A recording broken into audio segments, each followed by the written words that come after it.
This is Rudkowski of wearechange.org, and with Donald Trump changing the political landscape as we're seeing it unfold right before our eyes, scaring the establishment, I kind of wanted to bring a bigger perspective into what's happening, and that's why I'm joined by the one and only Larken Rose, leading philosopher, one of the leading thinkers behind anarchy and anarchism, and I really wanted to bring your perspective on Donald Trump because it seems like when he's speaking, sometimes he sounds like a libertarian, and then other times he sounds like Mao Zedong. So it's very confusing and perplexing, but I really wanted your take on Donald Trump and kind of the rise of Donald Trump. Well, a lot of people might not want to hear this who imagine that he is an outside force how many times has that happened where a tyrant comes along who pretends I'm not part of the system and I'm an outside force and all this and this and that and the other thing. He's a statist. He's obviously a statist. He's obviously an authoritarian. He's basically doing what Hitler did, saying the establishment and what we have now is horrible, put me in power and I'll fix it. And what's been particularly annoying is to see a bunch of people who say they believe in freedom falling for the lie that's been used for centuries, and it's the exact same template every single time. And the fact that even some people who call themselves anarchists are going, rah, rah, rah, this is worth going rah, rah, rah about, that they don't recognize the pattern that's happened a zillion times before, it's kind of frustrating. There is nothing in what he says that is in principle about self-ownership and non-aggression.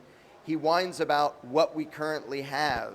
And if the discussion is how government violence should be used, the answer doesn't matter, he failed. So for people to see, especially pro-freedom people, to see him as some sort of savior is just kind of depressing. Yeah. It's really interesting to see him kind of galvanize the anti-establishment, the anti-politically correct crowd in this kind of vigor that's letting him overcome the major political parties. What do you think is a credit to why is that happening? Why is he getting such support from people who are not politically friendly? And, why do you think the political establishment is, so afraid of him? Well, it's a thing that's happened before in ways. Ross Perot is another example of, well, at least he isn't the same cookie cutter politician liar, that doesn't ever say anything. At least he says something. At least he says what he believes in, and yada, yada, yada. And people don't bother to pay attention to what he's actually saying. But because he's not one of the politicians, as far as they can perceive, then he's seen as an outsider, and they imagine that means he's something different. It just means he's a different flavor of control freak. But it's, that's refreshing for somebody to find somebody who says what he actually thinks. And unfortunately, that it's sometimes that refreshingness makes people ignore what the actual message is, and they're just, well, at least he's anti-establishment. Yeah. And ultimately, he's not. He would just be a different establishment. Yeah. And, it's only happened about a zillion times in history where you have, Che Guevara, people still have Che shirts. And Castro, we're against the evil empire until we are the evil empire. Yep. And Donald Trump would just be the new evil empire. Yeah. And so again, to have people get all gung-ho about that as if the fact that he's a different control freak makes him good. No, it doesn't. It makes him a different control freak. Exactly. No, definitely well put, and especially when it came to Che Guevara and Fidel Castro, they had a revolution, but it still established the same powers, the same kind of control, even more kind of just pressing down on society, murdering people, putting them in jail, which many people don't know about, especially the people you see walking around with Che Guevara shirts on, don't really know who Che Guevara was and the criminal past he was, and just the awful things he did when he did have that power. But when it comes to the changing landscape, do you see it moving towards more freedom? Do you see it moving towards more anarchy, especially with so many people against the system, or do you see it backfiring? Having been an anarchist for 20 years, I can say there's a massive increase in recent years. The Donald Trump phenomenon doesn't matter. In the long run, it's an absolutely irrelevant glitch, including a bunch of pro-freedom people who are going rah, rah, rah and think he matters. He doesn't matter.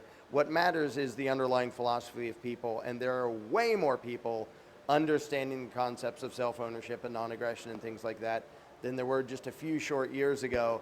Ultimately, that's what matters. The political process never matters in the long run. The game, who's on the throne, even empires, rising and falling, in the end, what determines it is what the people believe and what the people think. That is changing in the right direction, regardless of the stupid circus that goes on in elections and all that stupidity.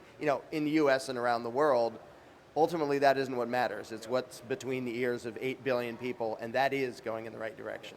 Many people, take the responsibility off from themselves, and they think just voting once every 4 years will actually make a significant difference. It's kind of like the lazy man ways of trying to change the system, but that actually, as you said, never really accomplishes anything. But when you're talking about Donald Trump kind of fooling people and kind of bringing another establishment and changing it to a different establishment, but still being establishment, what would be kind of the answer to the anti-establishment? What would be the kind of solution? What would help us bring us towards more kind of freedom?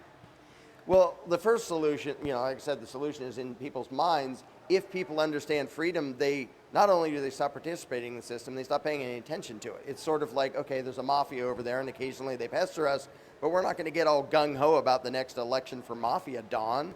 It really doesn't matter. That has nothing to do with the direction humanity has to go in.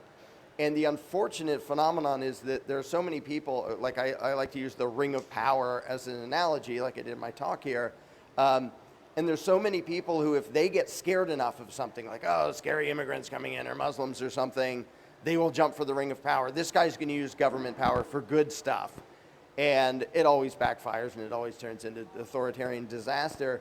But still, there can be the attitude changing underneath that. People, like, they don't have to fix government. They have to learn how to ignore it and function without even paying attention to it, which is completely, like, you'll know the political process we have the political solution when nobody pays any attention to politics, when they just completely ignore it. And ultimately, when enough people believe in freedom, you can literally ignore an empire out of existence. Yeah. Like, if everyone we ignore your laws, we ignore your taxes, we don't care what you think, we don't even pay attention. We don't even know who the president is. None of that matters to our lives. I don't care who the Mafia Don is. I own myself, my neighbor owns himself, and we get along like adult human beings. Yeah. A lot of people always call for revolution, this huge change. We need to change things in like a snap of a finger. Everything needs to be different right away. Personally, I believe if there ever will be a revolution, we're just going to revolve back to the same place we were before. I think this is going to be more of kind of an evolution of people kind of stepping outside of authority, stepping outside of politics and power, establishing their own lives non-aggressively, and moving away peacefully, non-violently, away from government, which could take a while. Do you believe in that same kind of philosophy? And if so, what do you think the time frame would be of something like that happening? Well, there's sort of two sides of it. If people think we have to go do something to government, it's because they don't understand the problem. Again, the problem is in people's heads, and the solution is in people's heads.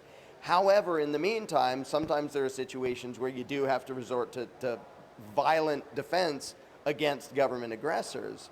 But that's different than revolution. That's just, we're not going to let you attack me. But yeah, as long as people believe in government, if you knock over the current regime, they'll build a new one. And, historically speaking, usually they'll build an even worse one than what they had before. But I think there's a massive amount of progress happening of people outgrowing that whole lie and realizing that that's not, the way out of this is basically to build a society that doesn't care what the rulers are doing, whether you're talking about economically with Bitcoin and trading on the dark web and all that, and however many different ways you can find to live your life in a way that the politicians don't matter and have nothing to do with you. That is the road to freedom. All of the political circus is just a joke. It's just a distraction. But ultimately it doesn't matter, and it's mattering less and less, which is why the system has to get louder and louder about, you have to vote, it's really important, blah, blah, blah, because the last thing they don't care if people go and protest. If they see people out in front of their offices protesting, that means the people are still begging them for permission. The day the politicians are scared is the day they look out and nobody's there because nobody cares what they think. Nobody's begging for permission, nobody's paying any attention to them. That's the beginning of the end of tyranny. Yeah. Ultimately, the responsibility is on everyone, not just voting once every 4 years, but taking full responsibility for themselves and their actions and educating themselves. Now, my last question is kind of like a bigger question. It's kind of an unfair question, to be honest. Is it possible? And if so, when do you think it could happen? It's not just possible, it's absolutely inevitable. The lie of statism and authoritarianism is so inherently bogus that eventually there is no way we won't get to a point where everybody understands it, because the truth eventually outlives the lie. At this rate, having watched this thing for 20 years and watched the increase recently, I'm not going to guess an exact year, but I think in a matter of decades, the whole world is going to look very different than what it looks like now, and there will be so many people who understand self-ownership that there will be at least large patches of the globe where nobody claims authority and nobody there recognizes an authority. And then the rest of the world will learn by example, here's what humanity is supposed to be. And it may take a long time before it's the whole world, but I think unless we kick the bucket too soon, in our lifetime, we will see large patches of what society is supposed to be. No rulers, no slaves. I'm definitely looking forward to that time. Larken, thank you so much. The link to Larken Rose's website will be in the description below. Thank you again so much for your time. Really appreciate it. Thank you.